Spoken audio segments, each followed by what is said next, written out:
azimbireko ebbanga lyonna tayagala okulekera abaana be. Do you know what it means to lose a business that feeds your family, where you live, where you sleep? Singa abakulembeze abateekeddwa okutulungamya bamanyi kye kitegeeza, not just sitting in offices. Naye amataba bwe gatukuba nze nga maze okulaba ebyo byonna nendaba kyenfiiriddwa nentunulira bannange nga bonna bali mu maziga saakaaba kubanga namanya nti eno ebadde ensobi. Bambi nabo tebandyagadde bwe bati kyabagwako enkuba nekutonya nga tebagyetegekedde. Amataba ne gatukuba naye balina okutulyema nti tebamanyi. Maybe oba oliawo tebamanyi nengamba nemiganterde. Kati eggwanga lya KCC ery'e Kampala obuyiza KCC bweyina busutudde abantu abasukka miliyoni 10. Ensi endala nnamba. Ensi nnamba. Naye luno kwogera terwayogedde kubanga tetunaba kukyogerako nti amataba gakubya abantu. Tebanabana bivaayo biwaabudde yadde. Ayinza okugamba nti nokubawo tekyabaddewo. Lwaki kiba bwe kiti?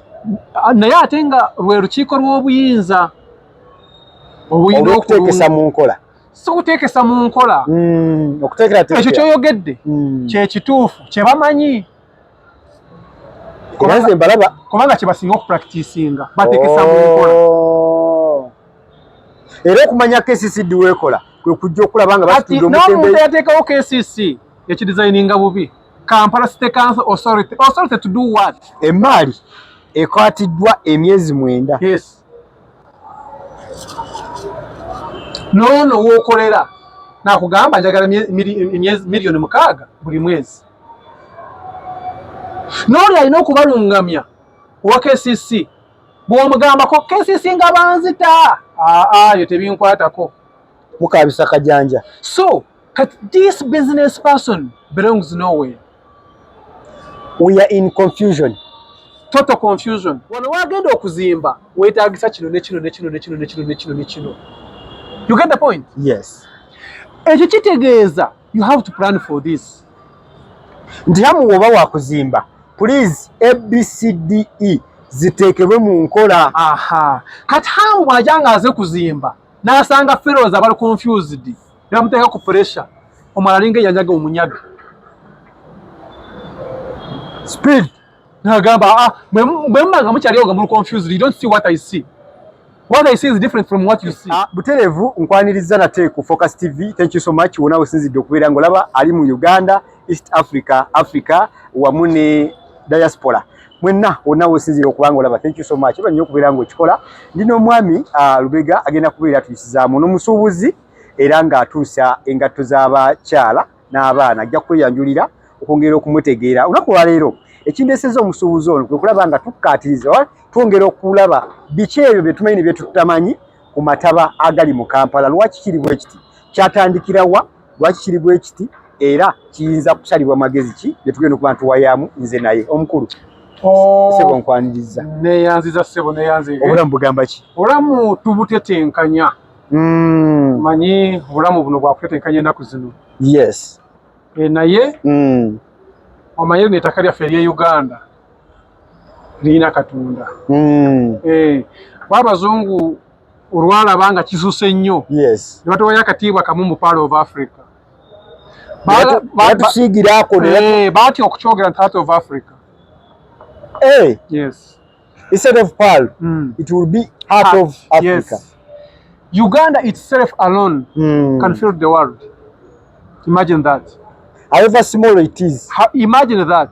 Singa amataka agali mu Uganda ne fertility levels zaago ga designingibwa for a purpose. You know, every target is achieved when aimed at with a purpose.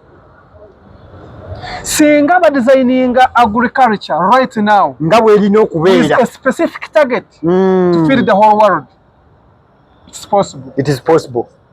If America can grow vegetables and they come from America up to Ugandan market, then how do you think slippery Ugandans could be? Not even to export a mango to Kenya.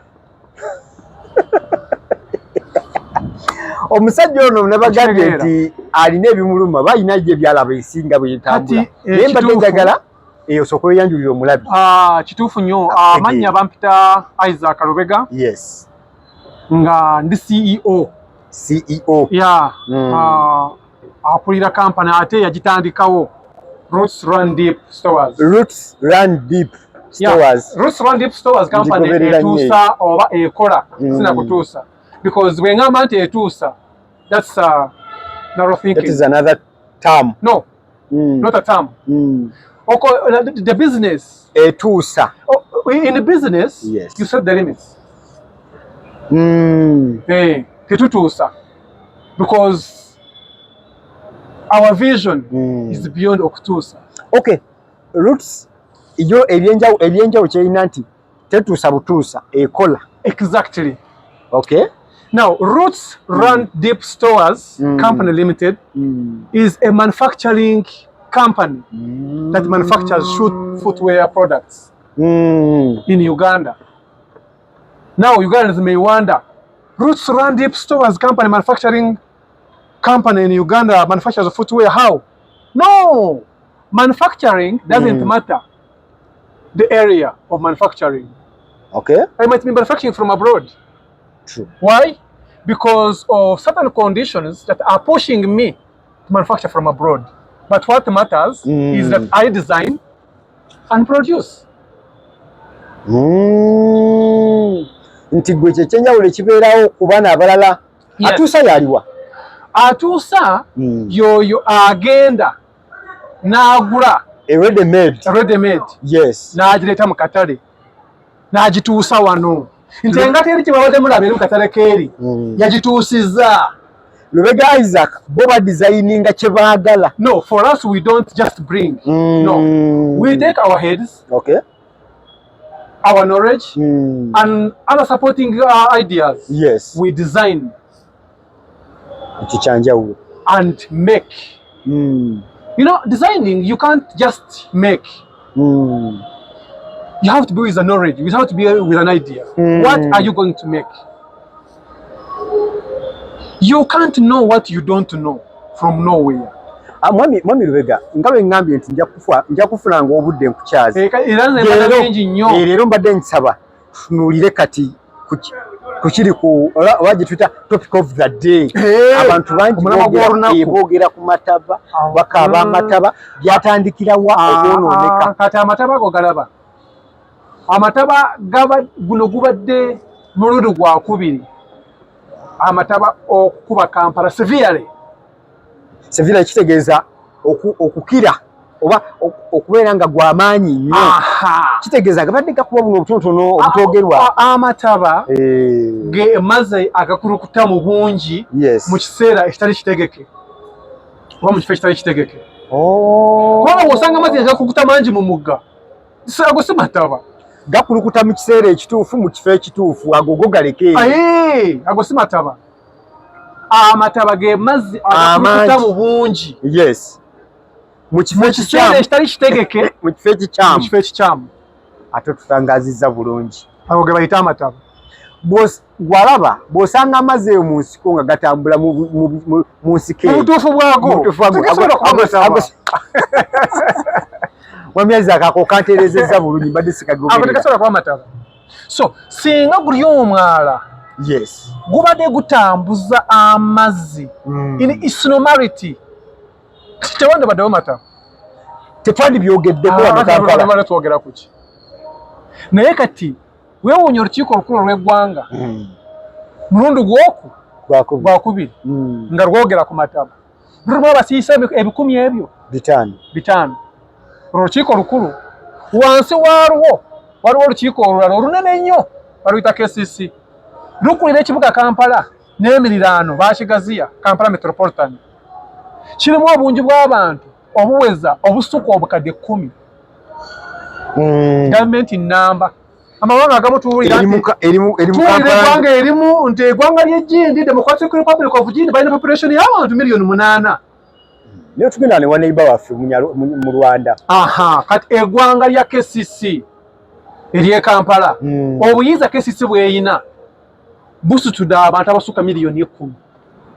ensendala namba ensi namba naye luno kwogera terwayogedde kubanga tetunaba kukyogerako nti amataba gakubya abantu tebane bana bivaayo biwabudde yadde ayinza okugamba nti nokubawo tekyabaddewo lwaki kiba bwe kiti naye ate nga lwe lukiiko lw'obuyinza okuteekesa mu nkola si kuteekesa mu nkola ekyo kyoyogedde kyekituufu kye bamanyi kubanga kye basinga okuprakitisinga bateekesa mu nkola era okumanya KCCD weekola kwe kujja okulaba nga batudde omuntu yateekawo KCC yakidesigninga bubi Kampala City Council Authority to do what? To administrate. Not only enforcing, but to administrate. Authority to enforce. Enforce what? Kwata abantu kukabangalinga bakasuka. Obusuwe bwinza bwaba bwebwa bwokka. Balina obuyinza okujja okulaba gye tukolera. Ne batuuka ku ne babuuza eno gye mukolera mukolerayo ki era mukola mutya eyo baludde nga babitubuuza enfunda nyingi nnyo era nga ne ssente bazitujjako tusasula licensi buli mwaka si buli mwaka gwokka tusasula emisolo egisuka mu esatu tusasula licensi tusasula garbage collection tusasula za toilet sanitary kati egyo emisolo gyonna emisolo egimu tegiri accounted for jandibadde gibajjukiza nti bano bozza okugjako ez'akasasiro bakola batya ekyo kyekyabadde kibateeka position entuufu nti ba administrators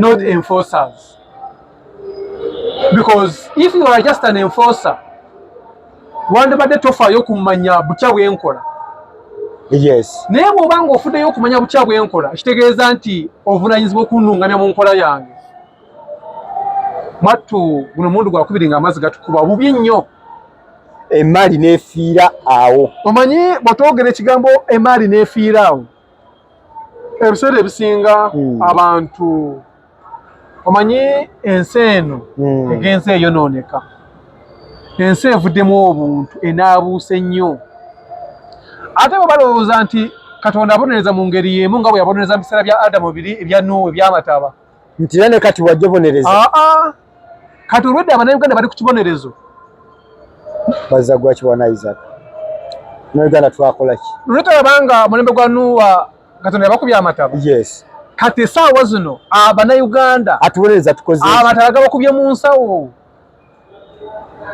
twazza gwaki Katonda agamba nti waliwo Abaganda abagamba olugero lugamba lutya nti nyinimu bwabula amagezi like something like that naye nga kyekitegeeza kyekyali ki abantu abalina obuvunaanyizibwa okulungamya bannaabwe babwesamba bwe batabutuukiriza embeera eyonooneka nti amataba gatukuba abruptly first time yes nze kamwa kwogera kenyini nasituka when the whole city was planning confusion agambo confusion okakozesa nnyo mu bigambo byo akagambo confusion confusion is when people gather together in the same place with different interests chasing same goal kati kiringa abasabi b'omupiira muze mu kisaawe yes mugamba tuteebe twagala buwanguzi kati oli n'agamba nze bwetuuka wali ku goolo nga ngukuba gudde eno can you win kumbe striker wammwe bamugambye togeza waliwo omusambi ono abadde yali mu tiimu kyobaawo nga azanya betting ya Nottingham Forest ng'agamba olwaleero Nottingham egenda kuzanya ne Liverpool naye Nottingham tegenda kuwangula nga ate ye striker imagine that team Nottingham ebeera mu confusion and that is confusion nti muli ku kakiiko ka KCC mulimu abasuubuzi mulimu biki mwena mulina okusavinga enkola ennuŋŋamu eya Kampala engeri gy'alina otambulamu oli n'agamba sente z'amataba bwe zinajja eza relief sigenda zibawo what is that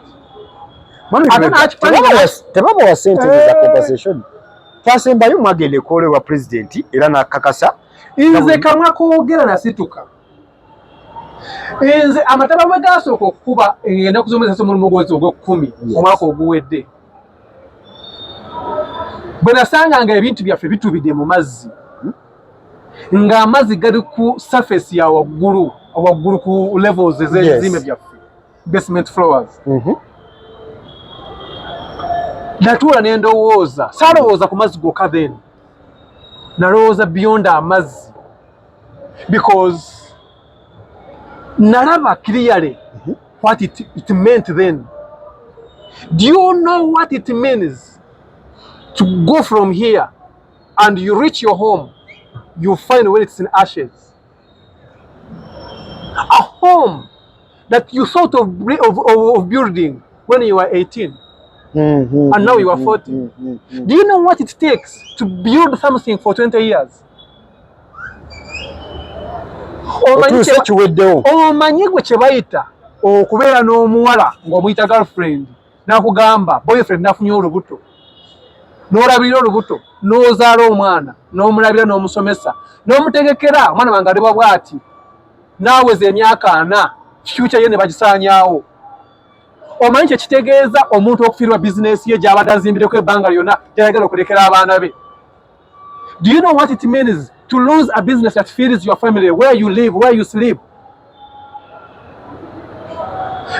Singa abakulembeze abateekeddwa okutulungamya bamanyi kye kitegeeza, not just sitting in offices.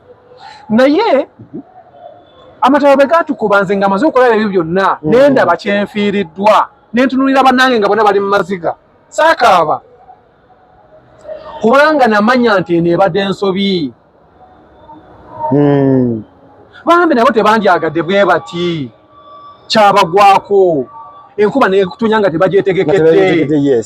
Amataba ne gatukuba naye balina okutulyema nti tebamanyi, maybe oba oliawo tebamanyi, nengamba let me go and tell them. Wamba temumanyi kale kanze bagambe.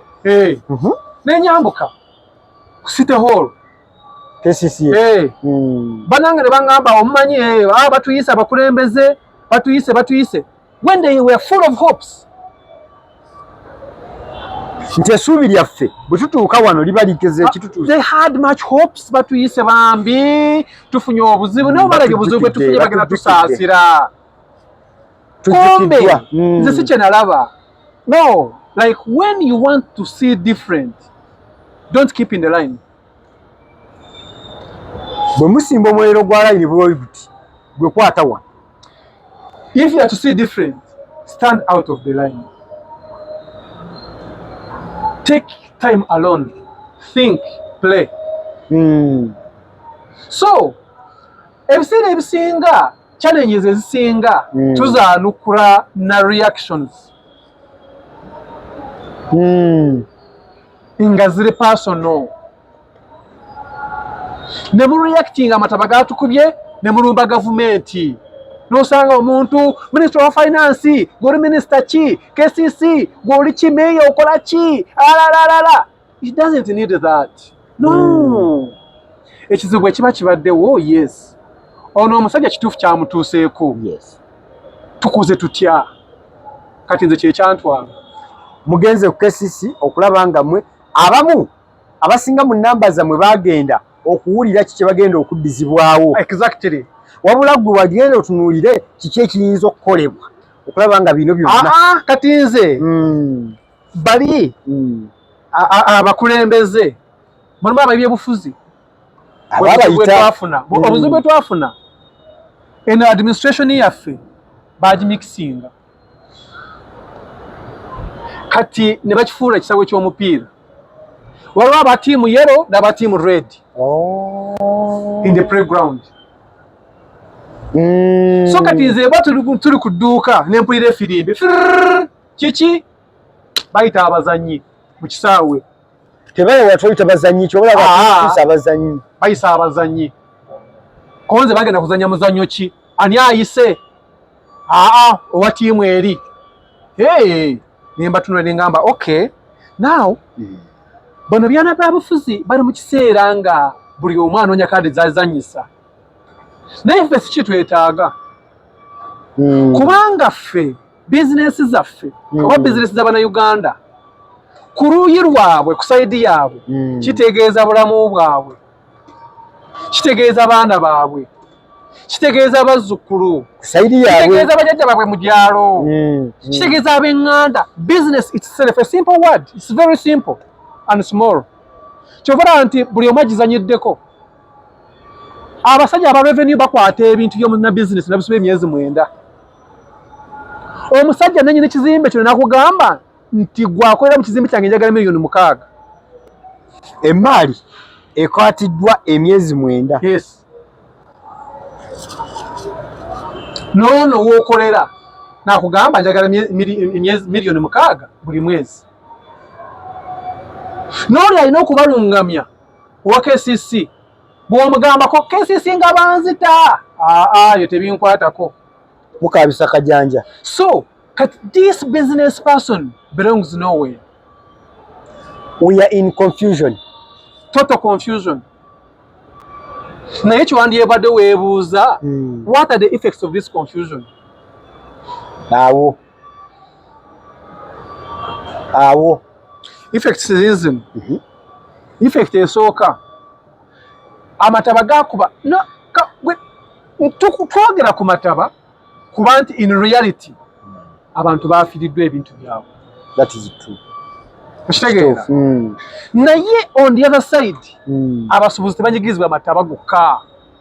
Amataba gasitoyinzeho ka small fraction, basement level, 8 or 10 buildings. Okitegeera? This whole of Kampala is standing on business. I began my association. I named it Greater Kampala Business Fraternity. I couldn't join them. Why? I didn't set up the association for personal interests. Nagamba nti all these Kampala business people have some similar problems. If we can properly address them or challenge them, we can be good. How can I talk to these people? Who am I? What if they ask me, who are you? Why are you talking to us? Like, okay. Which capacity are you? Like, okay, if it needs to be with a capacity, let me register an association and call them. I don't have money. I'm not registering that they have given me money. No, I registered it to call other people. You people come. There is somewhere I see a passage. You come and we pass here. Which passage am I talking about? Passage Jenjogerako, I wrote to the Commissioner General URA. When my goods were stored at URA for 4 months. Omusolo eno bakusaba na KCC wejja wetwale naye maliyo emyezi 4. Kata ate kyange kyali kiro kubanga kyali kya myezi 4. Waliwo basuubuzi bannaffe ebintu byabwe byakwatibwa mu Mbaasa kumala omwaka gumu n'ekitundu. Era after omwaka gumu n'ekitundu, Kenya Ports Authority nekwagana ne URA nebagamba mujje mutuyambe aba URA mujje wana ebintu by'otufunza. I just imagine we have bintu ki ebintu by'abana Uganda babisuula wano. I just imagine nga kuliko expiry date.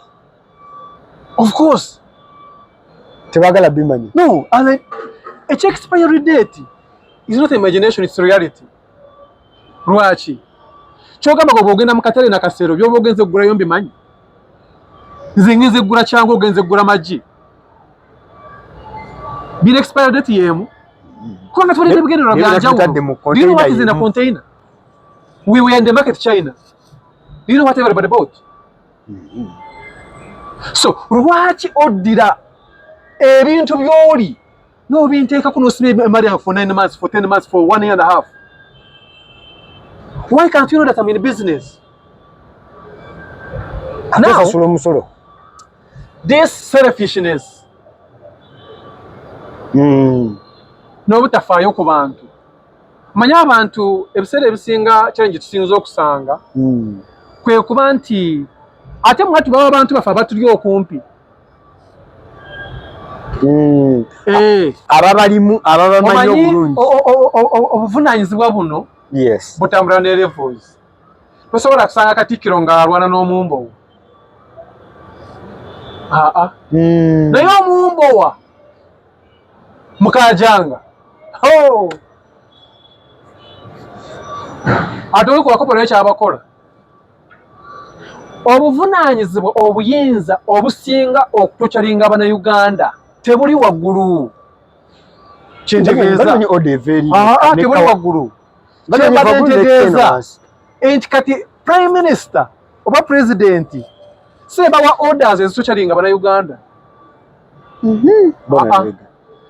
nti omwala esaawa zino si kugamba bugambi tukimanyi bulungi nti kyekivaako obuzibu obw'okulumbibwa amazzi ge tuyita amataba ate gwe balongosezza ekizimbe hamu kyetaddewo bakizimbye bulungi wansi ne bateereza omwalo ogwo ne baguwumba bulungi pipe mweziri ezikutambuza tulowooza nti gwagaziye bulungi n'okulabisa obulungi Kampala. Ekyo kituufu nnyo, kifo kirungi okukamala.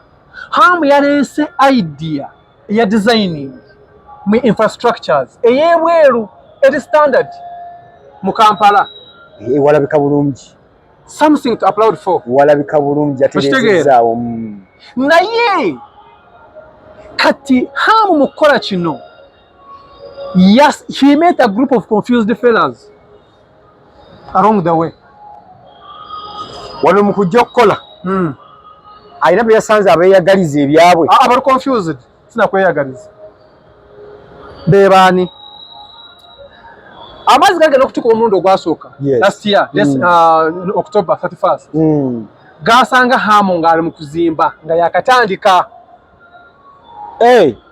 Yaleetandise okuzimba omwala yakatandika bw'ati nga tanaateeka na floor yonna. The ground was still flat. Naye ng'amaze okukavalinga. Okitegeera? Ng'amaze okukavalinga bukavalinzi. Kati nnyo bwana Lubega njagala nzikizeeko. Before Hamu nga tanabatandika kusima mwala guno bagutereeza. Mmwe ng'abasuubuzi mwakifunako kino eky'amataba. Kakati amazzi gano omwala ogwo gwana kiva omuntu eyasembayo kugulongoosaako yali Meeya Ssebaana. Okubaako okugukolako okugutereezaamu okusinziira ku ndowooza egyo alina mu biseera biri. Naye bwe mba ngamba nti endowooza ye mu biseera biri ojja kumbuuza ebiseera biri kusawo ya Queen waaliwo ki? Kyentegeeza kye kiri wamu ekyo. Nti Ssebaana bw'ebanga yasobola okukulaakulanya omwala back then at his level and the capacity that was there by then, what would be being done to the mwala right now at the current this capacity? Is what is done and the current kati this is what is done kyekino ekiriwo kakati. Bw'obanga otegeka okufumba okulya olina okumanya n'entamu gy'ogenda okufumbirako. Nti njagala fumbira abantu 100. N'omuliro omungi mu ntamu gujaabya. You have to balance, you have to use knowledge.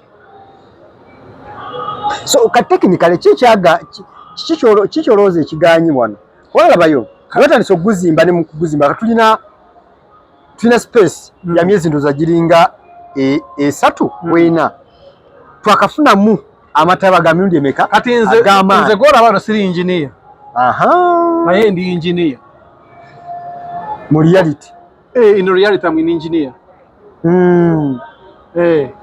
Omanyi ebiseera ebisinga professions zaffe ng'ojjako kuzisoma obusomi waliwo that inner calling that calls you to take a certain profession.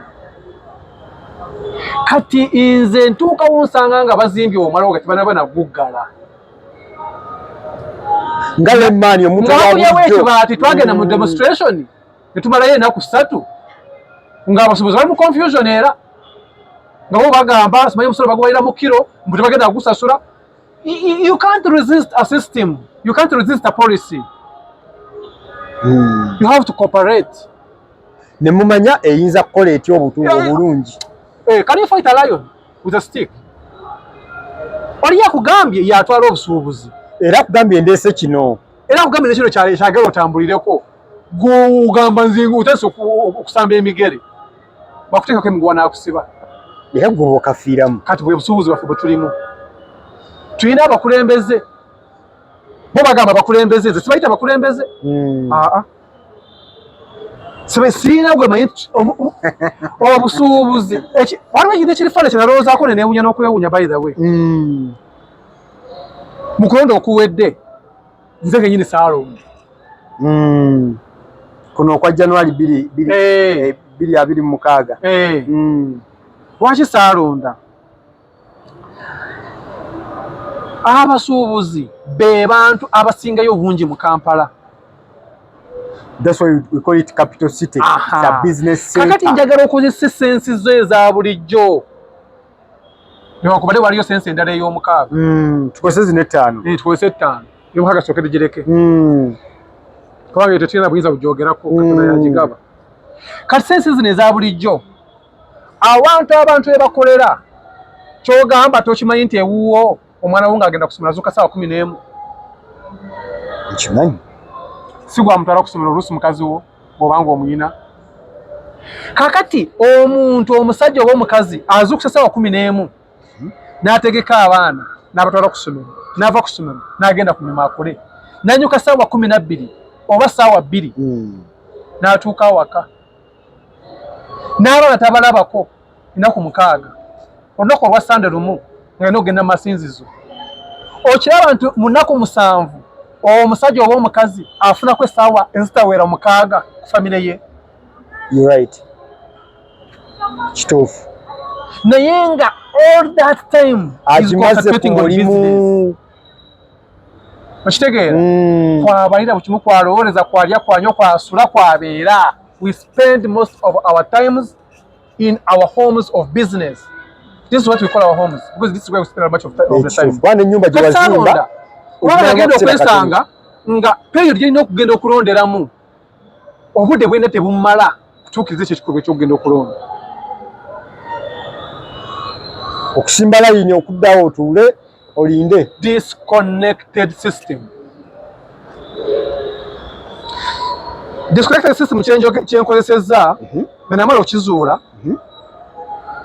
nze neŋŋamba Bannayuganda obukulembeze okubanga buluddewo emyaka 4 si ekizibu kya Uganda. Ekizibu kya Uganda connection of the system. Okuva eri waggulu mpaka wansi bwe baba bakuwadde obuyinza nti gwakulira abasuubuzi wansi obaka abasuubuzi mu Kampala, lwaki mu mutima gwo tokimanya nti abasuubuzi amataba gabakubye? Awo. You are disconnected. You are not on the ground. You don't feel the ground. You don't know your job. Abakulembeze bali ku level ndala ne batwala bali ku level ndala. Buli omu ali ku bibye. We are disconnected. Wabala tuyetomera, we collide. How do we collide? Omusuubuzi ng'ageze China n'atika ebintu bye sente ze yeewoze mu banka ng'asinzeyo ennyumba ye omuli abaana be. You get it? Omusajja omusuubuzi akwata ennyumba ye omwebase mukazi we n'abaana n'agisinga mu banka ne bamuwa ssente n'azisetula n'agenda e China n'agula ebintu n'abireeta n'apangisako n'edduka mwagenda obitundira KCC n'emuwa license URA n'ebikwata omwaka. Onaka nakireeta awo ku magoba ga 20% banka awo sente ne kizimbe kyosasula $6,000,000 buli mwezi ne expenses kubanga expenses bwenjogera ku expenses unless nga bagala government ya Uganda buli omu nga yeewalula wansi because you can't even walk. If you can stay 5 hours in jam for a distance of like 5 kilometers, how much time do you think you would have wasted? Ogenda kusula wali waka Nansa na katugeze. Jam na fire sawa 4. Oli mu kutambula. Oba oyonoonya obudde tetufuna budde ba families zaffe because of jam. We spend a lot of unnecessary money because of jam. Fuel. Unnecessary consumption of fuel. All these are effects kati. Anti kati nkugamba tujeyo kalituleeta.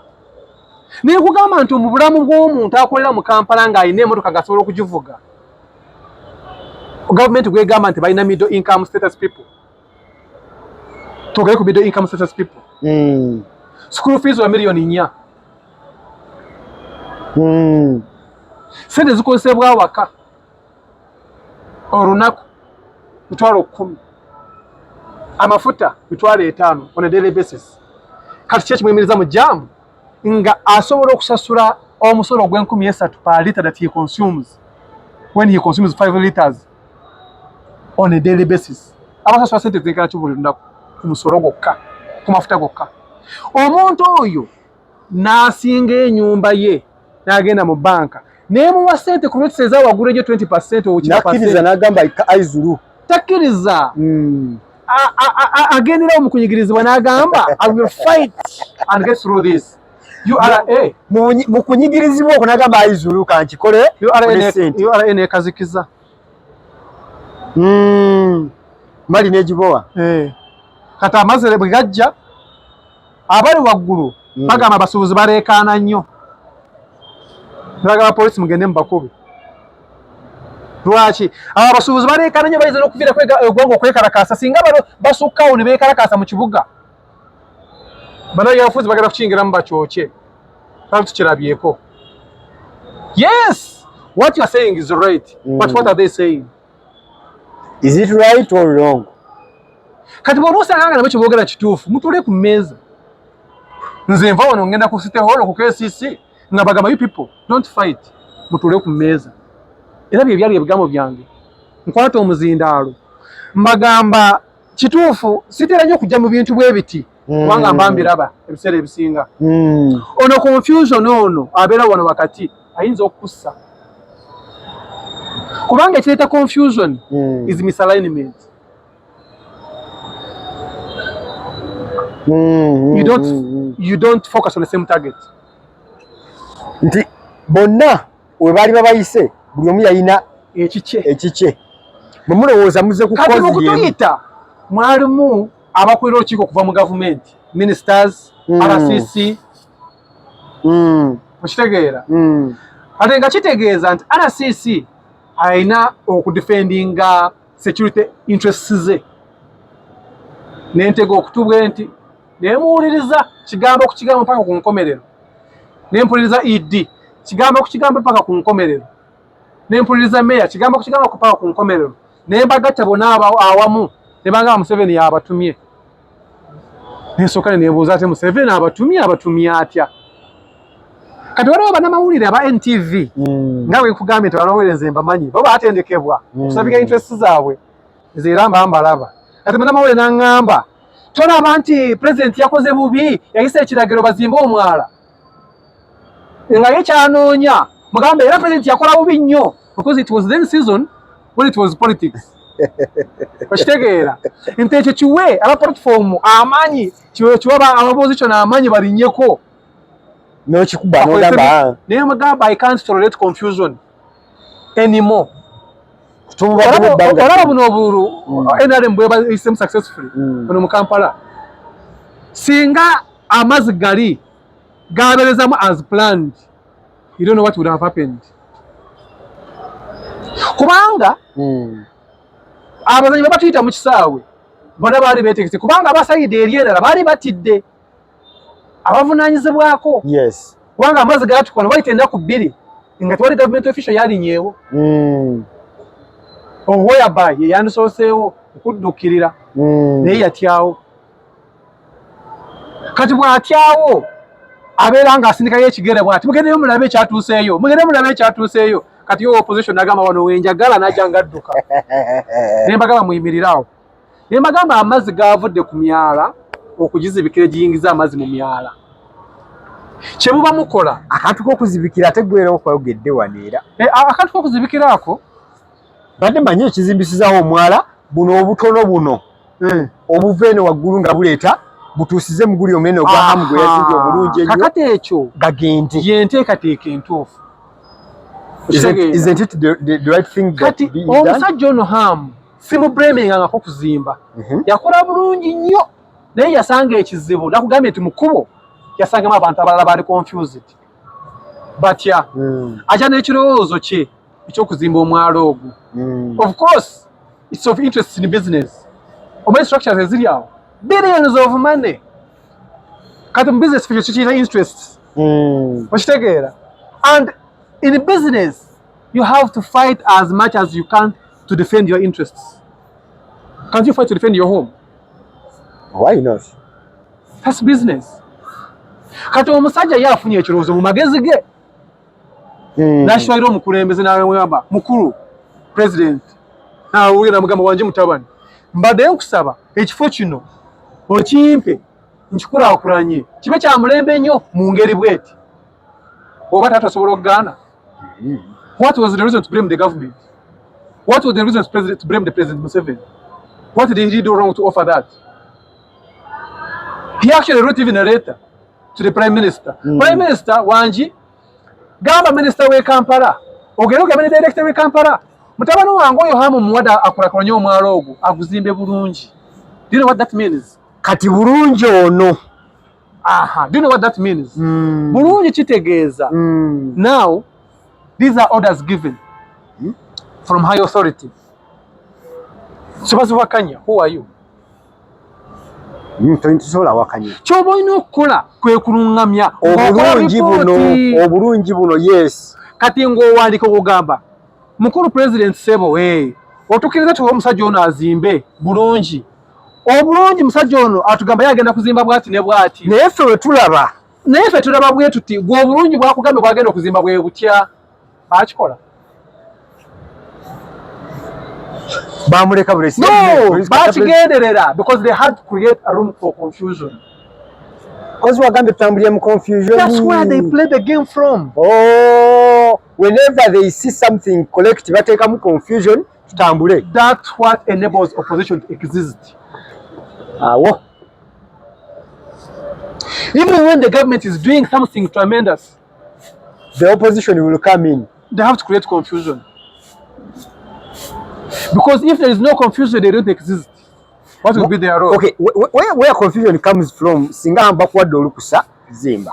Chechi kugambisa ogamba nti confusion ejja wano mu kuzimba. Kwa kati ndo kakati yalina authority already. Hama okumu authority. Waliwo KCC erungamya authority. Tekomba yokka. Waliwo minister y'ebyokuzimba. Yetwala Uganda yonna. Ovuga ya Kampala yesinga yo. Olwo tulaba bodies ezenjawulo zigatobongo yes. Kati gwe KCC wandiika. Wandikira urban planning omusajja ono hamu alese plan egamba bweti ne bweti gwe nga akulira ebyokuzima mu ggwanga ogiraba otya. Amulala amukiriza wano wagenda okuzimba weetaagisa kino ne kino ne kino ne kino ne kino ne kino ne kino. You get the point? Yes. Ekyo kitegeeza you have to plan for this. Nti hamu woba wakuzimba please ABCDE ziteekebwe mu nkola. Aha. Kati hamu bw'ajanga aze kuzimba n'asanga fellows abali confused bamuteeka ku pressure omalalinga yanyaga omunyaga speed n'agamba bwe mumanga mukyaliwo nga muli confused, you don't see what I see. What I see is different from what you see. Bwe mulaba omwala nga gulya ogwasamye nga gutta abantu nze ndawo business enene ennyo ey'amaanyi. Who is better than the other? Business will create enough parking space, will generate money taxes to the government. We'll give people good environment. Working spaces also. And good environment. Modernize the city. Which is better? Okuguzimba oba butaguzimba? Okuguzimba automatically. What's needful? Kati engineers we batuulira. Kyogamba KCC nga government n'abatalina ba engineer. Webali. Kyogamba government ministry ya works abantu palengete ba engineer. Webali. Mutuule. Omwala guno government president Museveni ng'okkiriza hamu balaza kabatudde kino kye batuwadde batuula. Kakati bw'oba ogamba nti batuula. Nze bwe nva olwo ne ngenda ku City Hall ne njogera bannange okuzimba mwazimba. Naye munsonyiwe era bulijjo nze bwe mala city message nga bagamba munsonyiwe. Kubanga ebigambo byange ebiseera ebisinga biba on point. Sometimes maybe somehow against someone's interests. So I have to apologize kubanga si kibe kigendererwa kyange. Nze kigendererwa kyange is talk to oyagala nnyo bigambo biwooma. Oyagala bigambo bituufu. Bakikayirira oba kikuwoomera gwe kyogera. Ate mba sikwatakize kubanga sina kinkwetaaza. Naye kugamba kino singa okikola bwe kiba kirungi. Ne ngamba hamu ono bw'atandika okuzimba being nti yali ku pressure yakozesa obwangu bungi okitegeera n'adrawinga mangu okukomuzi wansi n'alenga basement awo n'ateekamu partitions because waliwo abagala omulinnyira mu mugaati n'alenga level basement level n'abika amazzi ne gadda wansi. Kati gwogamba singa yalina obudde bwe obumala obulungi. Singa yalina obudde obungi obumala, pulaani esooka gye bandikoze banditayiminze mu budde obw'omusana ne basooka bazimba omumala itself alone. You get the point? Kuba ffenna tukimanyi n'omwana omutaasa okimanyi Uganda wano ogw'ekkumi n'ogumu n'ogw'ekkumi n'ebiri. Wabeerawo enkuba. Enkuba ey'amaanyi ennyo kyokka bali tebakimanyi bo. Naye olwa confusion bo baasalawo have to mulwanyisa on whichever ground. Konye kati nedda kambitandike. Kati bwe mmanga munwanyisa the government gave a direct call. Let me see anybody stopping me. Is there anybody who stopped him? But it's people who are victims now because of sort of confusion.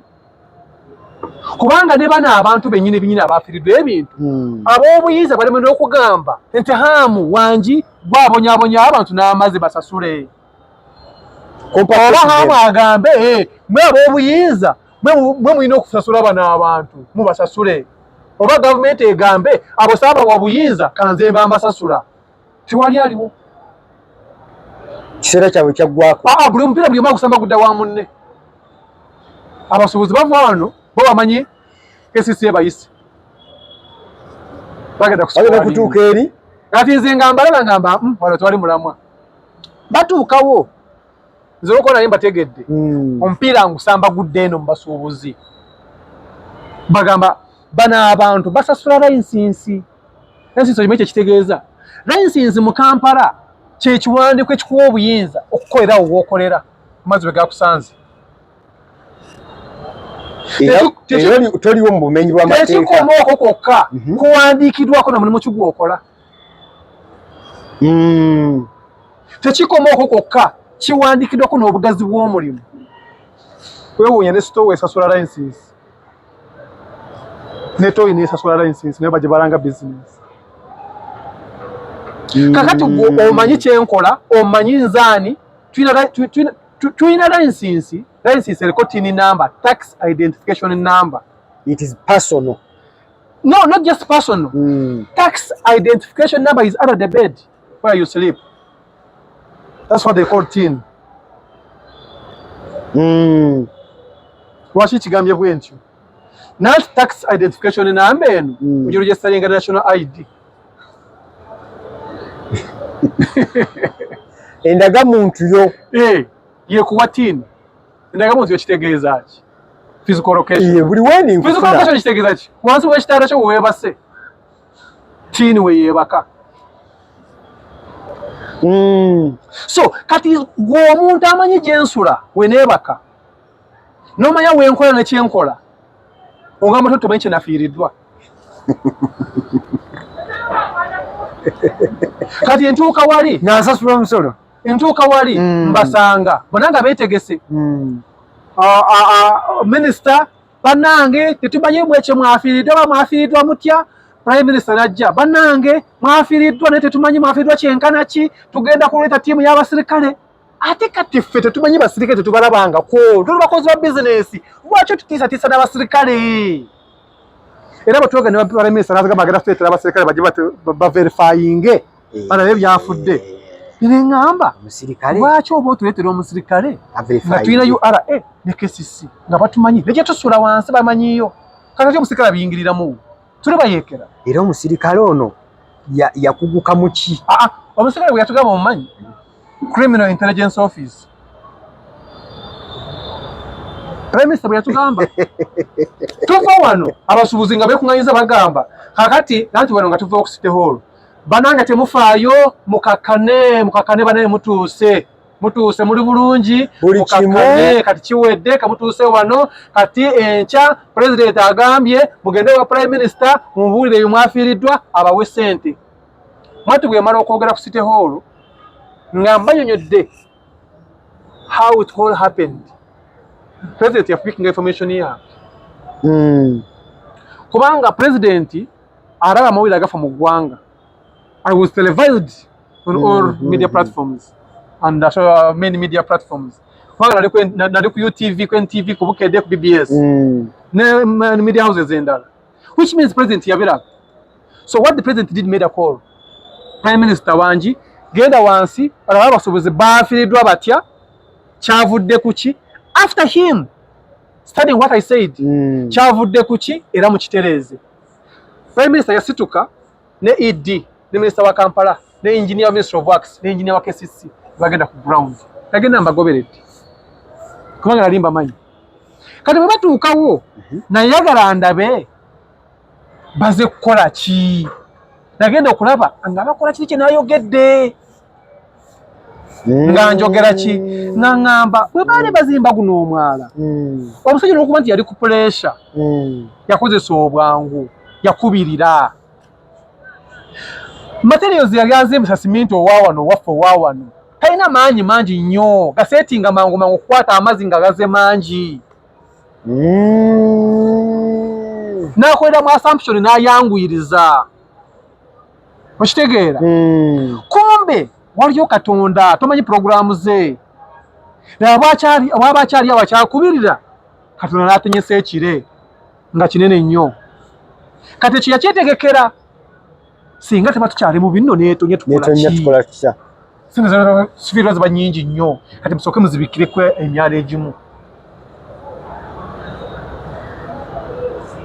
muzibikire emyala egimu mukendeza pressure y'amazzi agandi gazze ne gakuba ebintu bye tuzimbye ne gabijjawo gaba gakendedde gaba controllable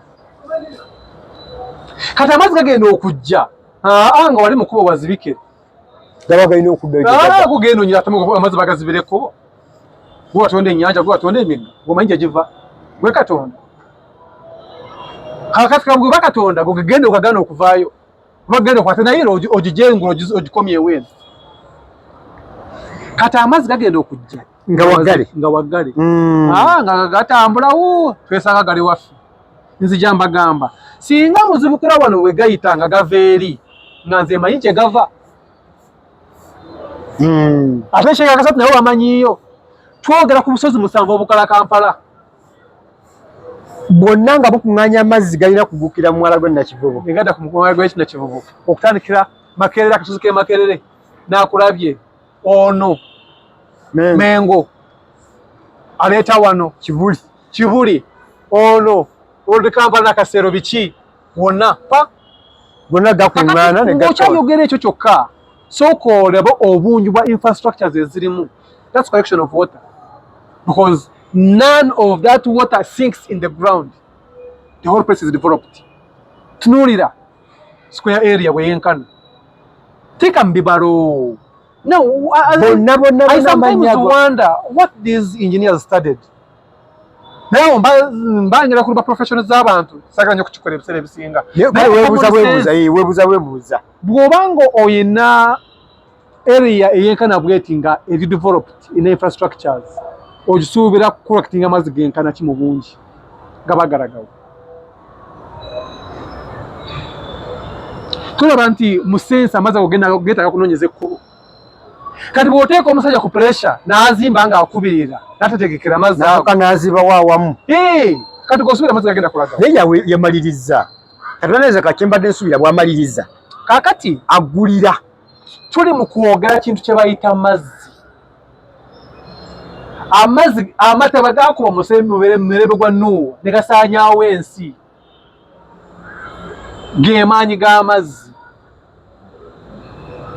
Amazzi gakukwata ne gakunyiga galinga ettaka. Bw'oba ng'ozanyisanga ebintu never play with God. Olaba ettaka eryo likukwata ne likunyiga ne likukamula ne likunywamu amazzi ne likunywamu omusaayi ne likukaza ne lifuuka amagumba ne likukrashinga n'ofuuka evvu. Just soil. Olaba lirya kyuma. Kati ge mazzi gakukwata ne gakunyiga ne gakwabya. Tegavaawo wano tebajjawo bino bye bali baggaddewo by'ogamba kaakati bwe bamaliriza okuzimba omusajja bwe bajja bano abakulu minisita wa wakisa amugamba omanyi kaakati ngayogera kye nayogera ngamba gamba nga tebanazimba singa baategeera tebagenda kuzimba mu budde bwe buti bantu sose kuteeka wikube binatwala amazzi bifo nekibawa enkizo okusigala nga bakola emirimu gyabwe wali nga bali seefu ku peesi yaabwe entono naye ekyo baali kikoze before singa baakikola mu musana bandibadde ku better safe side kitegeera kati mu space ya myezi 4 kati kubye emirundi 2 myezi 5 mirundi egi ate singa tetwegendereza nga tuddamu omwaka tegunaggwa lwaki twogera ku bizimbe byonna bino nga bikuŋŋaanyiza amazzi ne bigateeka wali agagenda okwesanga nga tegalina giri gigagguka mugga gwawa gw'omanya bumuzimbeko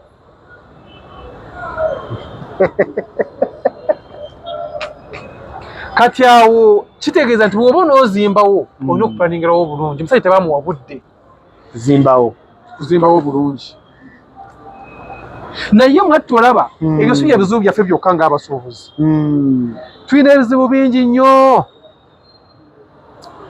ebizibu abasuubuzi bano be bantu abatifiibwangako gavumenti ya Museveni emaze emyaka 4 mu buyinza nze musuubuzi maze emyaka 15 naye mbadde ndaba abansookamu mu busuubuzi naye musuubuzi mu myaka 15 gavumenti ya President Museveni abasuubuzi bano abalabidde wala so nga ate abasuubuzi bano bakola kinene nnyo kubawo kw'eggwanga kubanga teriyo ggwanga libaawo mu nsi yonna nga terina busuubuzi kubanga okubawo kw'eggwanga kitegeeza infrastructure and services. What enables infrastructure and services? Money. Where money coming from? How is money generated? Business. How is business formed? Trade. What do we trade? Products. What are they holding as revenue? Products. Is trade going on? Never. Is money being generated? Never. Is the economy running? Never. How is the success of the current Uganda? In idle mode. Ali mukulaba focus. We are in idle mode. Nagambye nti ono musuubuzi ebintu bingi byamanyi era bintu bingi byayogerako ebimuluma because ntwadde mulimu emyaka 15. It is kinda long time era abamanyi kyakola era abamanyi kyategeeza. So mbadde nsaba olw'obufunda oba lw'obudde producer ngambye obudde bwafulaka busembereredde nsaba mu bigambo 2-3 tuwumbewumbe interview eno. Nga mbumba interview eno nina obubaka obw'amaanyi ennyo bwe nandyagadde empiseewo mwe ng'abaana mawulire ddala aba TikTok babawadde ssente content creators and influencers tezinnajja zigenda kujja solongas naye waliwo ebizibu era awo kubanga nazo kati oyogera mu kiti nga zizze oyogera mu kiti nga zimaze okujja ye advice gy'obadde oyagala okuwa kyembadde njagala okugamba nti kyemmanyi zijja eno kamera gye ntunuddemu is creating content. Now what matters is what kind of content being created and of what beneficial is it to the public.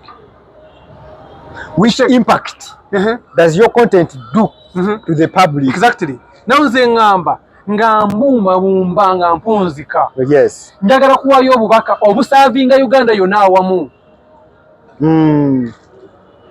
Obubaka bugenda President Museveni, President w'eggwanga.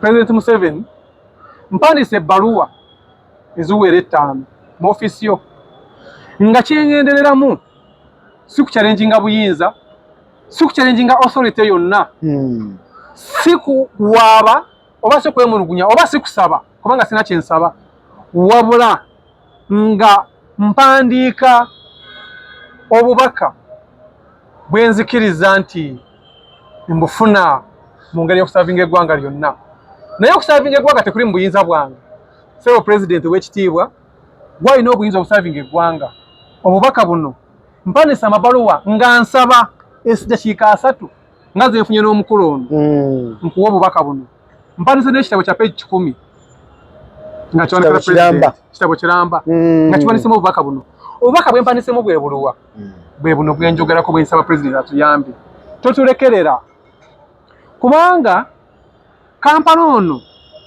atondeddwawo ku busuubuzi fena bali mu Kampala tuli basuubuzi tuyinza okubanga tusobola ebintu bingi goods and services ebyenjawulo mulimu abamasomero mulimu aba taxi mulimu abatunda commodities fena tuli basuubuzi we are in trade business so fe ebiseera ebisinga being fe tuli ku center fe mutima fe tupampinga blood kati interest zonna ez'abano abalala abali aido are leveled on us. Ono ayagala tunyigiriza afune bwati ono ayagala akole bwati afune bwati so netuwundikanga tuli wakati nga tubonaabona omuntu avaayo okukiikirira abasuubuzi akulembeza interests ze bwatuuka tadda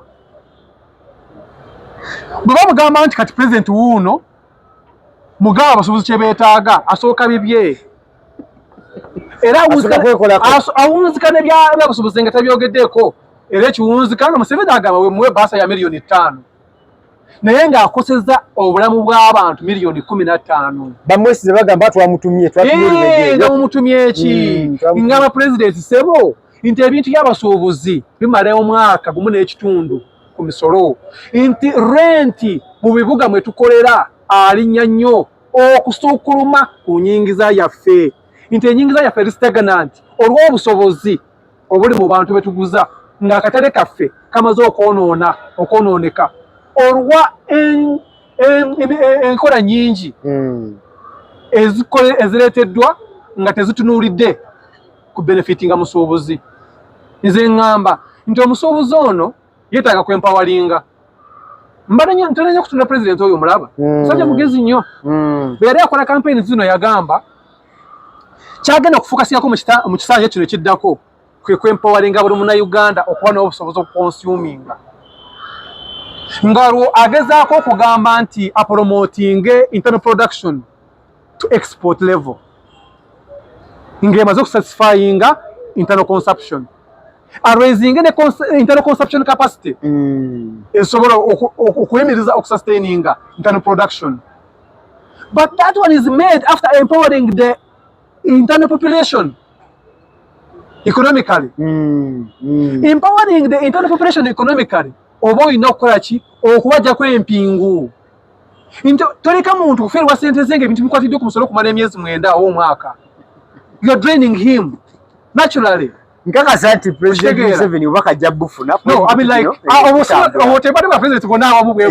no president message yebadde nti ng'abasuubuzi ne bannange waliwo batali confused abalaba ekituufu tusaba atuwe time tumunnyonnyole what we really need. We are not politicians. Our businesses is our lives. Our working places is our homes. It's where we spend most of our times. Okay. So, abantu bonna abakwatibwako oba minister obaani bino si byakulwanagana. It's alignment, natural alignment. Tukunnyonnyole wano ne wano nawe otulungamye tutambulire wamu mu bulungi webale nnyo. Okay, yanziza sigade Lubega ono musajja munnabyabusuubuzi era nsaba sebo nga Focus TV nga tugizeeko okubeera nga tulanga abantu abalala roots nsaba etuwa akalango ku mukutu guno katambulireko abantu bongere tubamanyise era nsaba buli wiiki kakatengayo topic kituufu ojja ogirungamye. Of course, I mean like whatever you want. Roots run deep eno tezimbiddwa ku bitabo. We didn't start a business. No, we envision a business. Okay.